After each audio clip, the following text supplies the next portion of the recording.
Hi, I'm Erik Jones, and you're listening to Verse by Verse. One of the most contentious issues in the early church was circumcision. You see, in the Old Testament, male circumcision was the primary sign of the covenant, the Old Covenant. So as non-Jews were being added to the church, or spiritual Israel, in the New Testament, the natural question was, do new Gentile converts have to undergo circumcision to be considered part of the Israel of God?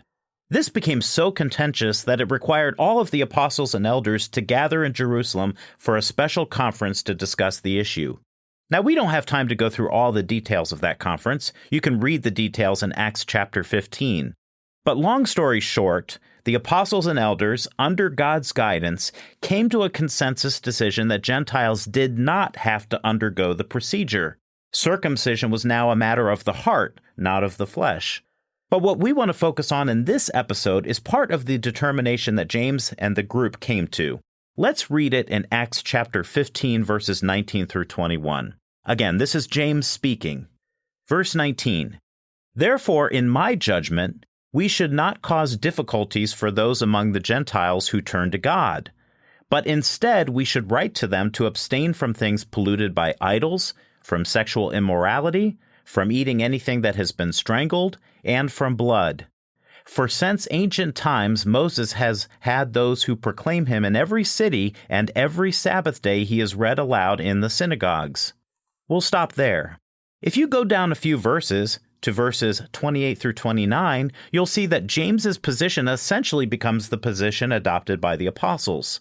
Now, some interpret this to mean that James and the apostles were decreeing that the Gentiles didn't need to worry about anything other than those four solitary things.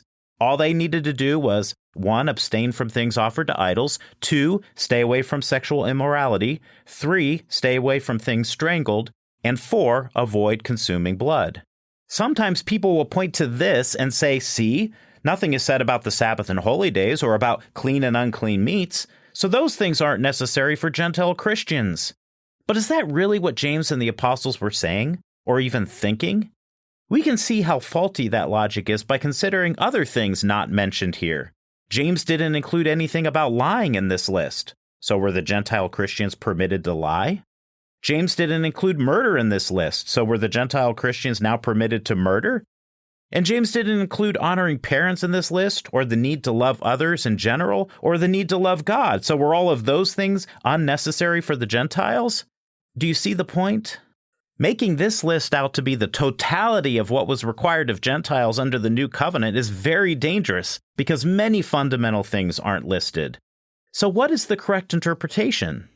In a nutshell, James and the apostles were saying that as Gentiles were being called into the church, the burden of physical circumcision didn't need to be placed on them, but certain requirements of the Old Testament law did need to be emphasized due to the pagan cultures they were coming out of.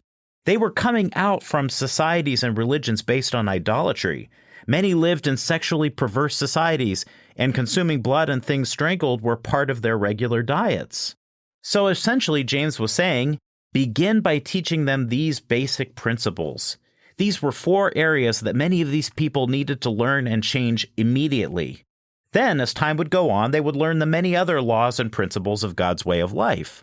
In fact, in verse 21, James tells us exactly how they would learn the rest of the ways of God. For since ancient times, Moses has had those who proclaim him in every city, and every Sabbath day he is read aloud in the synagogues. Yes, they would hear about and learn the remainders of God's laws in the synagogues on the Sabbath.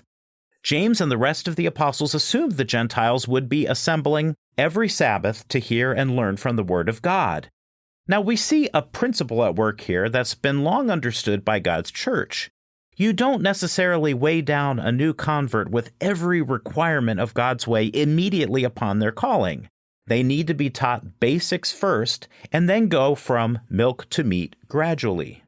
So the 4 things listed in Acts 15 verses 19 through 21 weren't the totality of everything Gentile Christians needed to learn and do.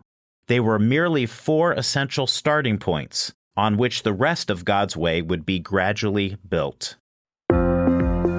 Verse by Verse is a Life, Hope, and Truth podcast. Check out the show notes to find more free content, like videos, articles, and booklets in our Learning Center.